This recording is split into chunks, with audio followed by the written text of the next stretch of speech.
Students, आप सबके लिए गुड मॉर्निंग। स्टूडेंट्स, जैसे कि मैं आपको बताना चाह रहा हूँ कि ये कृतिका भाग 2 का ये चैप्टर पहला चैप्टर है हमारा, माता का आंचल। ये शिव पूजन सहाय के द्वारा लिखा गया है। और इस चैप्टर में क्या है, इस चैप्टर में सबसे बड़ी बात है कि लेखक ने अपने बारे में बताया, अपने बचपन के बारे में बताया। और उन्होंने ये बताया है कि हमारी जो माता है, माता का आंचल उनका जो पल्लू है, माता के आंचल में जब इंसान होता है तो उनको कितना लाड़ प्यार होता है। इसी प्रकार से शिक्षक जो थे, जो ये लेखक थे, लेखक को अपनी माता से कितना प्यार मिला बचपन में, उन सब का इन्होंने भरपूर वर्णन किया है। इस चैप्टर को आप बड़े ध्यान से सुनेंगे।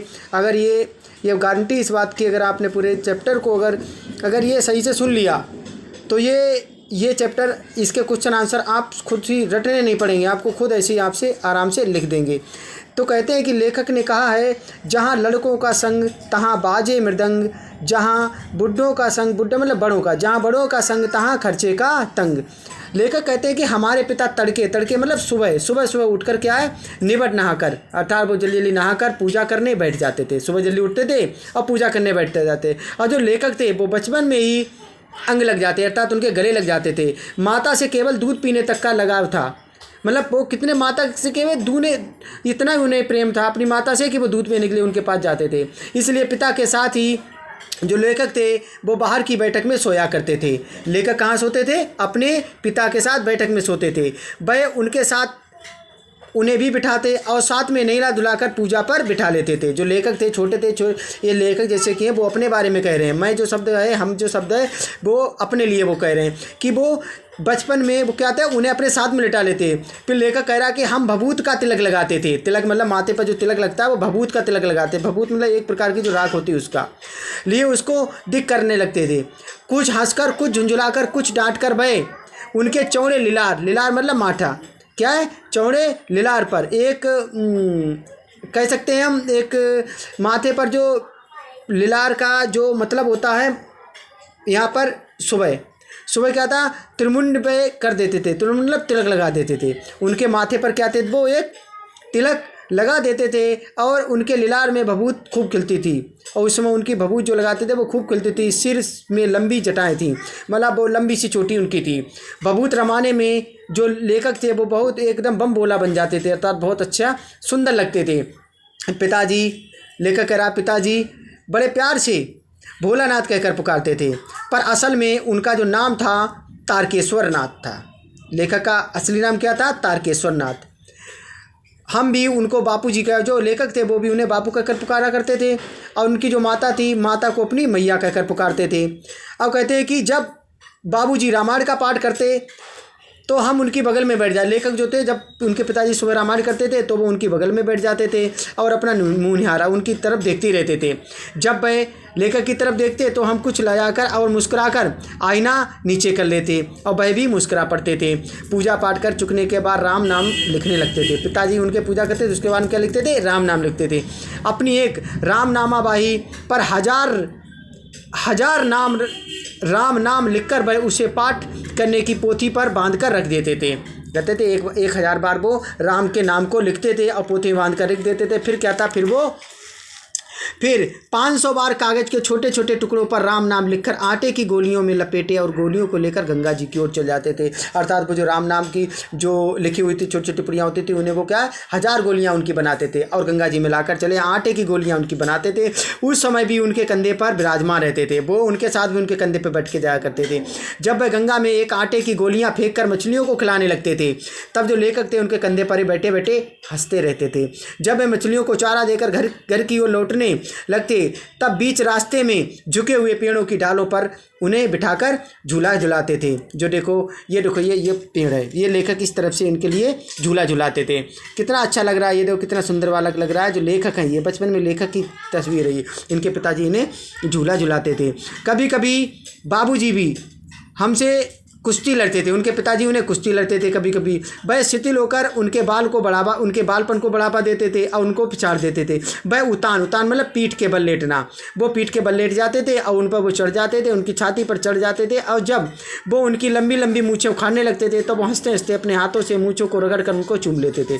जब वो उनकी मूँछें उखाड़ते तभी क्या उनकी मूँछों को उनके मुँह पर रगड़ देते थे, तभी वो उन्हें छोड़ देते थे। और फिर जब मूंछों को छोड़कर उन्हें चूम लेते थे। फिर जब लेखक कहता कि उनके लिए साथ खट्टा और मीठा चुम्मा मांगते, तब वह बारी बारी कर अपना दाहिना बाइना गाल मुंह की ओर फेर देते और एक खट्टा चुम्मा और एक दाहिने वाला मीठा चुम्मा देने लगते थे। मतलब वो कहते थे खट्टा चुम्मा दो, एक मीठा चुम्मा दो, इस तरह के वो चुम्मा मांगते थे उनसे। और दाढ़ी या मूंछ उनके कोमल गालों पर गड़ा देते थे। फिर वह झुंझुला कर उनकी मूंछें नोचने लग जाते थे।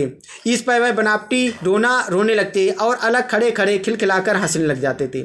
उनके साथ हंसते हंसते जब हम घर आते तब उनके साथ ही हम चौके पर खाने बैठते। चौका जो था, चौका मतलब उनका किचन जो था, वहीं पर खाने बैठते जाते थे और हमें अपने ही हाथ से फूल के कटोरे में गोरस मतलब दूध, गोरस में दूध भात छानकर मतलब मिलाकर खिलाते थे। जब वो खाकर उनका पेट अफर जाते थे, मतलब वो उनका पेट भर जाता था, तब वो कह मैया थोड़ा और खिलाने के लिए हटकर उनकी जो माता थी वो और कहती और खा लो बेटा, लेकिन वो कहते नहीं, अब मुझे भूख नहीं लगी है। भाई बाबूजी कहने लगती आप तो 2-4 दाने को और बच्चों के मुँह में देते हैं, इससे कोई थोड़ी पेट भरता है, क्योंकि मम्मी की तो आदत होती है बेटा और ज़्यादा खाए। इसी प्रकार से उनकी भी माँ उन्हें कहने लगती थी कि बेटा थोड़ा और खा लो। कहते हैं कि मर्दुआ क्या जाने बच्चों को खिलाना, आप खिलाने का ढंग नहीं जानते और बच्चे को मुंह भर भर कर खिलाना चाहिए। जब आए बड़े बड़े कौर तब पाएगा दुनिया में मौर। देखिए मैं खिलाती हूँ, मर्दुए क्या जाने बच्चों को कैसे खिलाया जाता है। मर्दुए मतलब मर्द लोग, आदमी लोग, पुरुष लोग बच्चे को क्या खिलाना जानते हैं। महतारी के हाथ से खाने, महतारी मतलब माता, उनकी माता के हाथ से खाने पर बच्चे का ही पेट भरता है। कहते हैं माता जब खिलाती तभी बच्चे का अच्छा पेट भरता है। और वे ये कहती हैं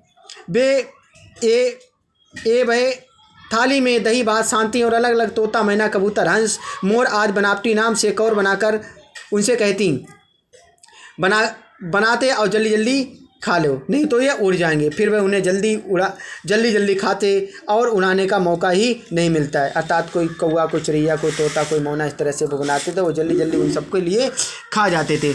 और कहते हैं कि हम अर्थात लेखक जब सब बनावटी चिड़ियों को चट कर जाते थे तब बाबूजी कहने लगते अच्छा तुम राजा हो, जाओ अब खेलो। जब वो खा लेते वो कहते जाओ बेटा आप जाके खेल लो।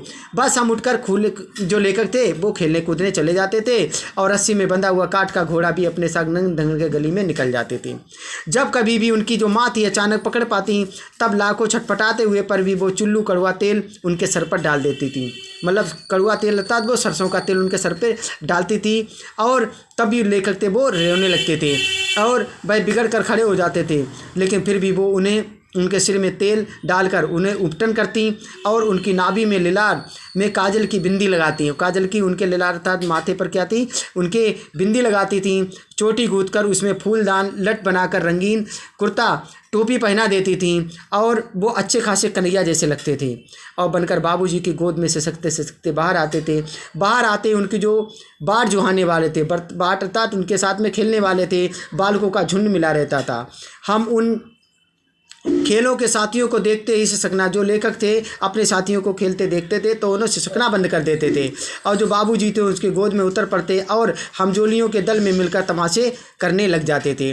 तमाशे भी वैसे नहीं, तरह तरह के नाटक, चबूतरे का एक कोना और नाटक घर बनता था। बाबूजी जी छोटी चौकी पर बैठकर नहाते, वही रंगमंच बनती, उसी पर सरकंडे के खम्भों पर कागज का चंदुआ तान कर मिठाइयों की दुकान लगाई जाती।